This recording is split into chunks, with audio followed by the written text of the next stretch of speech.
మనమంటే ఎంత ప్రేమ చూడండి యేసయ్యకి. అటువంటి ప్రేమను మనం అర్థం చేసుకోలేకపోతున్నాం.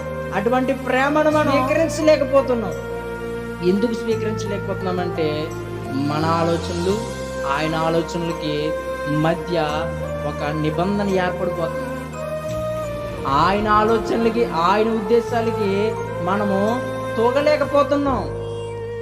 ఆయన ఉద్దేశాలేమో ఒకలా ఉన్నాయి, మన ఉద్దేశాలేమో ఒకలా ఉన్నాయి. ఆయన ఉద్దేశాలేమో మనల్ని ఉన్నత స్థితికి తీసుకెళ్ళాలనుకుంటున్నాడు ఆయన.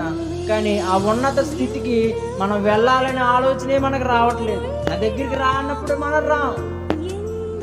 ఆయన మనల్ని ఆయన దగ్గరికి తీసుకెళ్ళాలనుకుంటే ఆయనకి ఆఫ్టర్ ఆల్, ఆయన తీసుకెళ్ళాలనుకుంటే ఆయనకి ఆఫ్టర్ ఆల్. కానీ అలా వద్దు, ఆయనకి మనమే రావాలి. నిన్నేదో విధంగా భయపెట్టో ఏదో చేసి నిన్ను తీసుకురాగలడు ఆయన సన్నిధికి. కానీ